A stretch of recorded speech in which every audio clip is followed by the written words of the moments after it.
अल्हम्दुलिल्लाह वस्सलातु वस्सलामु अला रसूलिल्लाह व अला आलिहि व अस्हाबिहि नुजूमिल हुदा। अस्सलामु अलैकुम व रहमतुल्लाहि व बरकातुहू। उम्मीद है कि सभी लोग खैरियत से होंगे। अल्लाह पाक सबको दोनों जहान में शाद व आबाद रखे और बहुत सारी भलाइयाँ नसीब फरमाए। मुअज़्ज़ज़ सामीन, आज मैं फिर आपके सामने एक नई वीडियो नए पैगाम के साथ हाजिर हुआ हूँ। इस वीडियो को गौर से सुनें और अपने यार दोस्तों को भी शेयर करें। अगर चैनल सब्सक्राइब नहीं किया है तो उसको भी सब्सक्राइब कर लें ताकि जो भी वीडियो बने वो आप तक पहुंचती रहे। आज की वीडियो बहुत अहम है। हमारे बच्चे पढ़ाई में नाकाम क्यों होते हैं, इसकी क्या वजूहात हैं? जी हाँ, तो गौर से सुने इसको। पढ़ाई में नाकाम होने की पहली वजह है अपने बच्चों का देर से दाखिला कराना। मदरसों में ईद उल फित्र के 8 दिन के बाद या 6 दिन के बाद में,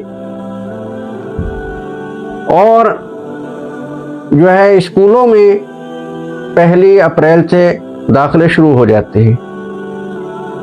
अब हमारे कुछ भाई अपने बच्चों को जो है 15 दिन के बाद, कोई महीने के बाद, कोई 1.5 महीने के बाद, कोई 2 महीने के बाद दाखिला कराता है। इससे क्या होता है कि जो पहले से बच्चे पढ़ने के लिए आ रहे हैं वो आगे निकल जाते हैं और जो अब दाखिल हुए हैं वो पीछे रह जाते हैं। फर्ज कीजिए एक क्लास में, एक दर्जे में 20 या 30 बच्चे हैं और सबकी एक ही किताब होती है, किताब अलग अलग नहीं होती है। अगर पहले दर्जे का बच्चा है, उसमें 30 बच्चे हैं, सबकी 30 की एक ही किताब होगी। हिंदी की भी एक, इंग्लिश की भी एक, उर्दू की भी वही, सबकी सेम वैसी ही किताब होगी। अब उस्ताद बच्चों को जो है पीरियड के हिसाब से पढ़ाता है। 35 या 40 मिनट का पीरियड होता है।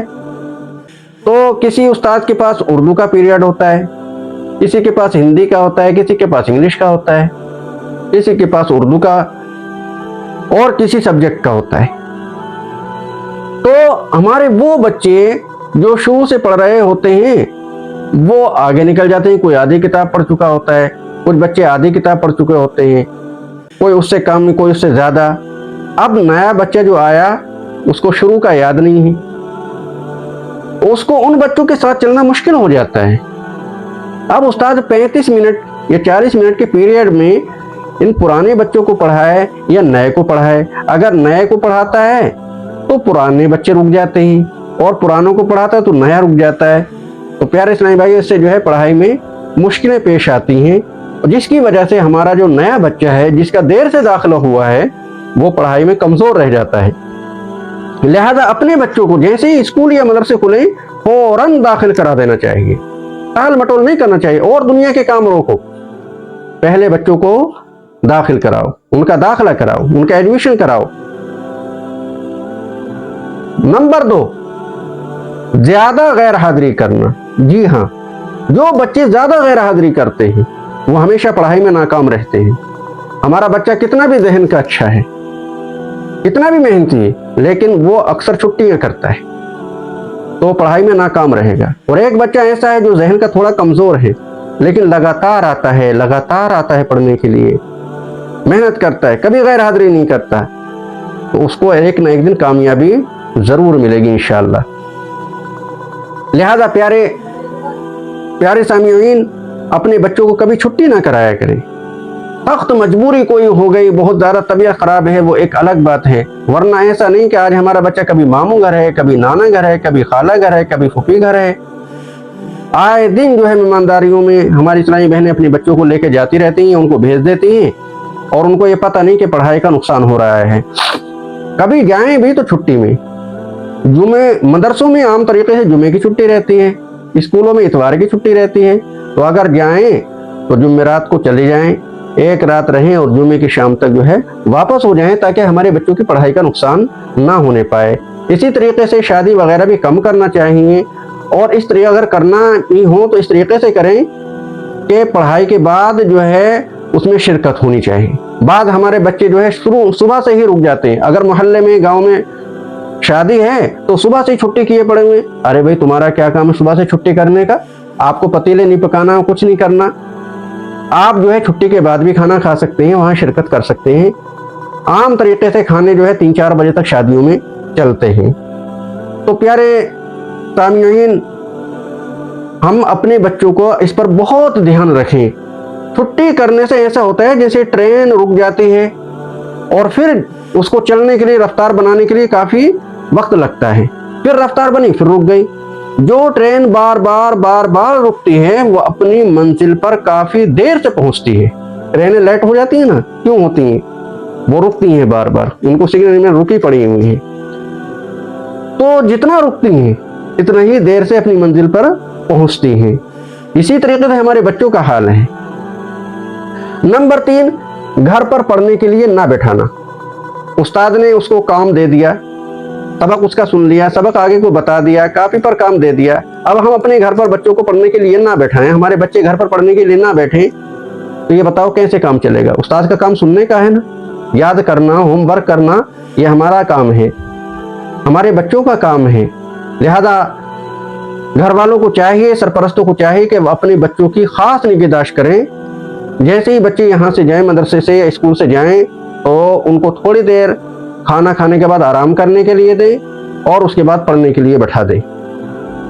और थोड़ा वक्त जो है खेलने के लिए दें। ये नहीं कि बच्चा खेल रहा है पर पूरा वक्त खेलने में निकाल दिया। बच्चों का काम भी चेक करते रहा करें, जायजा लेते रहा करें। नंबर 4, कोर्स या किताब ना होना। बाद हमारे भाई जो हैं अपने बच्चों का दाखिला करा देते हैं और फिर जो है उसका कोर्स भूल जाते हैं। कोर्स 8 दिन के बाद आ रहा है, किसी का 10 दिन के बाद आ रहा है, किसी का 20 दिन के बाद आ रहा है। नहीं, फौरन कोर्स लेके दीजिए। अपना खर्च कम करें, कोर्स लेके दें बच्चों का। कभी ऐसा होता है कोर्स है, कोर्स में कोई किताब बच्चा फाड़ लेता है। अब किताब नहीं है, कोई फोन भी कर रहे हैं, बच्चे से कह रहे हैं, बच्चा घर भी जाके कह रहा है, लेकिन किताब जो है माँ बाप नहीं दिलवा रहे हैं, उसके सरपरस्त की किताब नहीं दिलवा रहे हैं। तो ये बताइए बच्चा कैसे पढ़ेगा?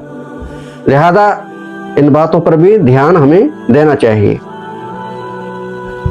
नंबर 5, बच्चों के बालों में तेल ना लगाना और दांत साफ ना करना और नाखून ना तराशना। जी हाँ, बाद हमारे बच्चे होते हैं कि उनके बालों में तेल नहीं, रूसी हो जाती है, खुश्की पैदा हो जाती थी और हमारा दिमाग जो है सही से काम नहीं कर पाता।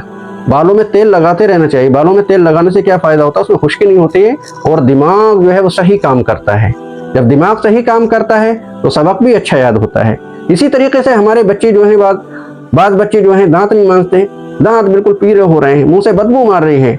हमेशा याद रखें कि दांत साफ करने से जहन तेज होता है, अकल तेज होती है और दांत ना साफ ना करने से जहन कुंद होता है। जब जहन कुंद होगा तो ये बताओ सबक कैसे याद होगा? जिसका जहन तेज होगा वही तो अच्छी तरीके से याद करेगा ना। तो दांत साफ करने से जहन तेज होता है, तबीयत में चुस्ती फुर्ती पैदा होती है और दांत जो हैं वो खराब नहीं होते हैं, उन्हें कीड़ा वगैरह नहीं लगता है। लिहाजा इस पर जो है ध्यान दें। ये हमारे इस्लामी भाइयों का, सरपरस्तों की जिम्मेदारी है कि वो अपने बच्चों के नाखूनों पर और जो है दांतों पर ध्यान दिया करें। बाद बच्चों के नाखून हम देखते हैं इतने इतने बड़े नाखून हो रहे हैं, उनमें मैल जो है जमा पड़ा हुआ है। अब ये क्या होता है, हमारे बच्चे खाना खा रहे हैं और वही जो है खाने के अंदर मैल हमारे मुंह में जा रहा है, हमारे अंदर जा रहा है खाने के साथ में। क्या होता है, इससे बीमारियां पैदा होती हैं। लिहाजा घर वालों को, सरपरस्तों को चाहिए कि अपने बच्चों के दांतों पर, उनके नाखूनों पर और उनके बालों पर ध्यान रखा करें और उनके कपड़ों पर भी ध्यान रखें। साफ सुथरे अंदाज में जो है स्कूल या मदरसे रवाना किया करें। नंबर 6, छोटी छोटी बातों की शिकायत लेकर आना। जी हाँ, छोटी छोटी बातों की शिकायत लेकर नहीं आना चाहिए। उस्ताद ने थोड़ा डांट दिया, कुछ कह दिया, तो दराज बातों की शिकायत लेकर जो है हम आते हैं। इससे फिर क्या होता है, उस्ताद बददिल हो जाता है कि यार जरा सा कुछ कह दो इसको, तो इसके माँ बाप शिकायत लेकर आ जाते हैं। फिर वो जो है उस बच्चे की तरफ ध्यान और तवज्जो नहीं देता। लिहाजा छोटी छोटी बातों की शिकायत लेकर नहीं आना चाहिए। कोई भी उस्ताद जो है मोहब्बत में ही मारता है या डांटता है, वो उसकी दुश्मनी में नहीं डांटता है। वो सोचता है कि बच्चा पढ़ जाए, इसी मोहब्बत में ही जो है उसको डांटता है, उसको थोड़ी मुनासिब सजा देता है। अब घर वाले जो हैं इतना लाड़ प्यार करते हैं कि जरा सी बातों की शिकायत लेकर आते हैं, तो उस्ताद क्या होता है, बददिल हो जाता है। फिर उसकी तरफ से जो है तवज्जो हटा लेता है, फिर उसको उसके हाल पर रहने देता है। नंबर 7, मोबाइल का ज़्यादा इस्तेमाल करना। मोबाइल बच्चों के लिए जहर है। हमारे घरों में जो है बच्चों को बहुत मोबाइल दिए जाते हैं और बच्चे जो है रातों दिन मोबाइल देखते हैं, जिसकी वजह से वो पढ़ाई में नाकाम रहते हैं।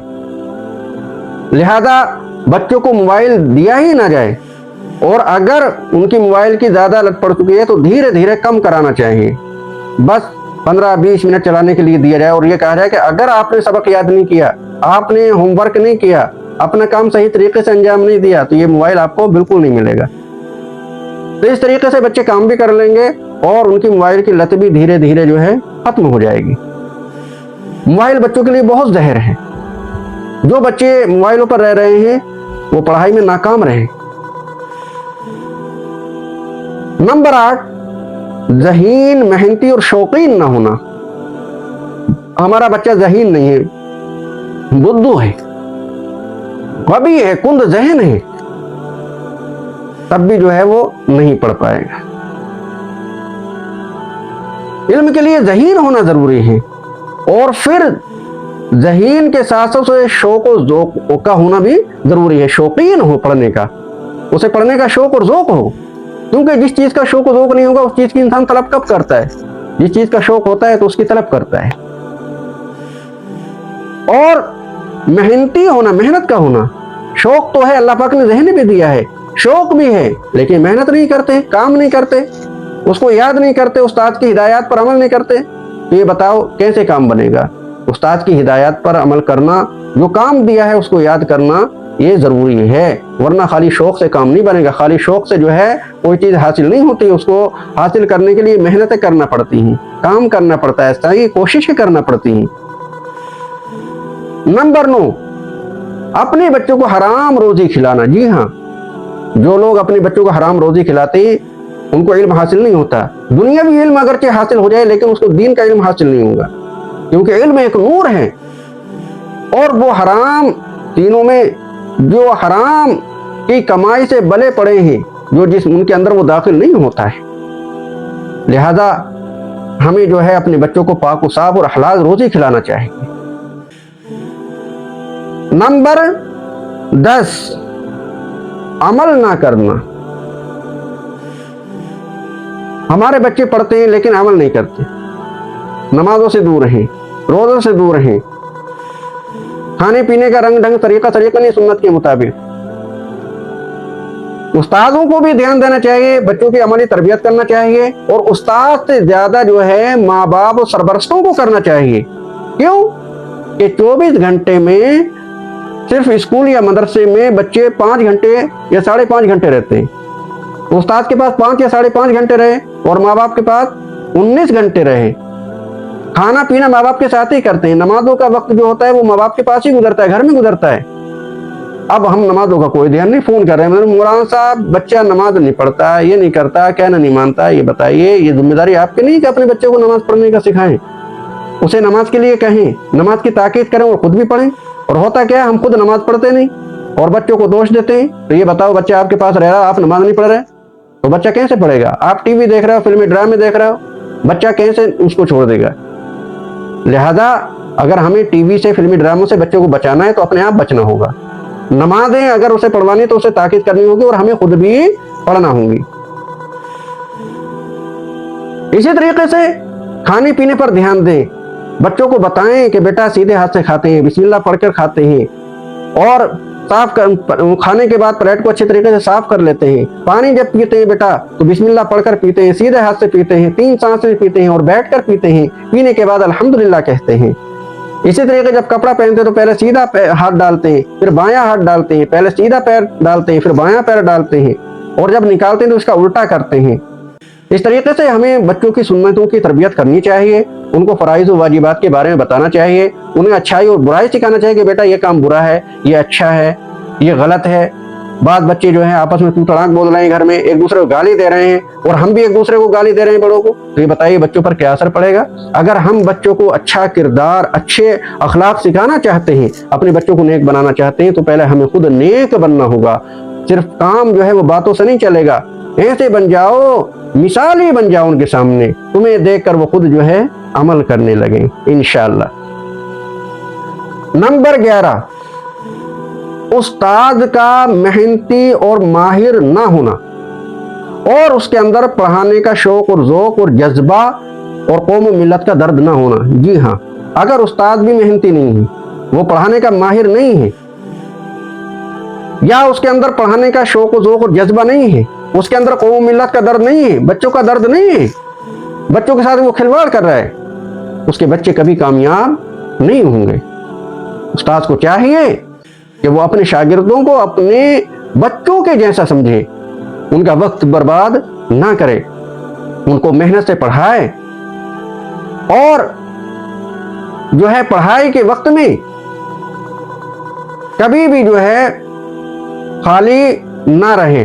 तो बाद लोग ऐसे होते हैं, बाद असातिज़ा किराम के खाली होते हैं तो दूसरे दर्जे में जाके बैठ जाते हैं। अरे भाई, आप खाली भी हो, पहले तो खाली कोई रहते ही नहीं है, इतना काम होता है। और अगर वक्ती तौर से आप 10-5 मिनट के लिए अगर खाली हो भी गए तो आप दूसरे दर्जे में बैठने के लिए जा रहे हो तो पता चला उसका काम खराब कर रहे हो, क्योंकि दो आदमियों का एक जगह बैठना, ये बातें करना होता है। जब बातें होंगी तो जाहिर है बच्चों का काम खराब होगा। उसके ड्यूटी के दरमियान, ड्यूटी के जिम्मेदारी के दरमियान लिखा है, मसला लिखा है कि नफल नमाज पढ़ने की भी इजाजत नहीं है, मालिक की बगैर इजाजत के नफल नमाज पढ़ने की इजाजत नहीं है। तो ये बताइए, फजूल काम करने की, बातें करने की, ये कहाँ से इजाजत होगी? अल्लाह पाक हम सबको इस पर अमल की तौफीक रफ़ीक अता फरमाए और हमें दुनिया व आखिरत में भलाई नसीब फरमाए, दीन और दुनिया की दौलत से माला माल फरमाए। आमीन बिजाह नबी सय्यिदुल मुरसलीन। अस्सलामु अलैकुम व रहमतुल्लाह।